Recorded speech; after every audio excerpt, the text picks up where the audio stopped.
मैं अयोध्या नरेश दशरथ पुत्र एवं प्रभु श्री राम का अनुज लक्ष्मण महापंडित महाज्ञानी रावण को गुरु रूप में सादर प्रणाम करता हूं। आयुष्मान भव लक्ष्मण। कहो, अपने जीवन की इस अंतिम लीला में मैं तुम्हारे किस हित की पूर्ति कर सकता हूं? हे महामना, नीति, धर्म, राजनीति एवं समस्त वेद शास्त्रों के ज्ञाता, आप अपने ज्ञान और अनुभवों की दीक्षा से लक्ष्मण के जीवन का मार्ग प्रशस्त करने की कृपा करें। मैं देख रहा हूं लक्ष्मण कि तुम एक योग्य शिष्य की पात्रता लेकर उपस्थित हुए। अस्तु, मैं अपने जीवन के कुछ अनुभव तुमसे अवश्य साझा करूंगा। हे सुमित्रा नंदन,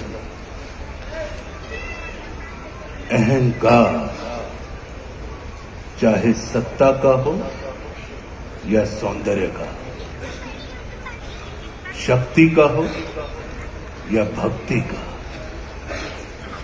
धन का हो या धर्म का, वो बड़े से बड़े विश्व विजेता को नष्ट कर देता है।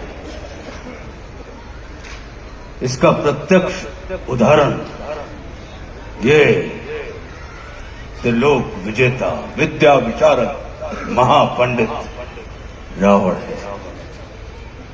अहंकार में तीनों गए, कुल, गौरव और वंश। ना मानो तो देख लो इस रावण का अंत। लक्ष्मण, रावण को अपने ज्ञान का अहंकार था और तुम्हारे भाई राम को अहंकार का ज्ञान था।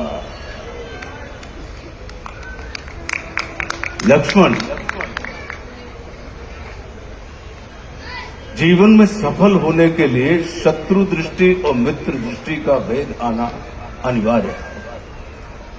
मित्रता भले ही अपने समतुल्य या अपने से निम्न स्तर के व्यक्ति के साथ कर लेना, किंतु शत्रुता सदैव अपने से योग्य व्यक्ति के साथ ही ठानना, क्योंकि ये जगत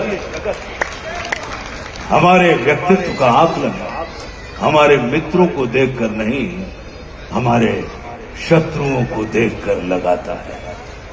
जितना बड़ा और गरिमापूर्ण हमारा शत्रु होता है, उतने ही बड़े और गरिमापूर्ण की ख्याति को हम प्राप्त होते हैं। देखो ना, इस जगत ने जो कुछ राम से जुड़कर प्राप्त नहीं किया, उसे रावण ने राम से लड़कर प्राप्त कर लिया। लक्ष्मण, वे हमारे शत्रु ही होते हैं जो हमारे अंदर सुप्त पड़ी हुई ऊर्जा को जागृत करने का कार्य करते हैं। हमारा शत्रु ही होता है जो हमें असुरक्षा से निकालकर सुरक्षा में जाने की प्रेरणा देता है। वो हमारा शत्रु ही होता है जो हमें अपने सीमित वृत्त से निकालकर अपने वृत्त को असीमित करने की प्रेरणा देता है। इसलिए शत्रु तिरस्कार का नहीं, नमस्कार का पात्र होता है। कभी अपने शत्रु को नमस्कार करके देखना, वो तुम्हारा परिष्कार कर देगा। लक्ष्मण, जैसे शरीर को संचालित करने वाला मस्तिष्क आकार में शरीर से बड़ा नहीं होता, गज को संचालित करने वाला अंकुश आकार में गज से बड़ा नहीं होता, वैसे ही व्यवस्था को संचालित करने वाले व्यवस्थापक को कभी भी व्यवस्था से बड़ा नहीं होना चाहिए। ये सारा नीति ज्ञान तुम्हारे भाई श्री राम तुम्हें स्वयं दे सकते थे, किंतु उन्होंने तुम्हें मेरे पास भेजा। जानते हो क्यों?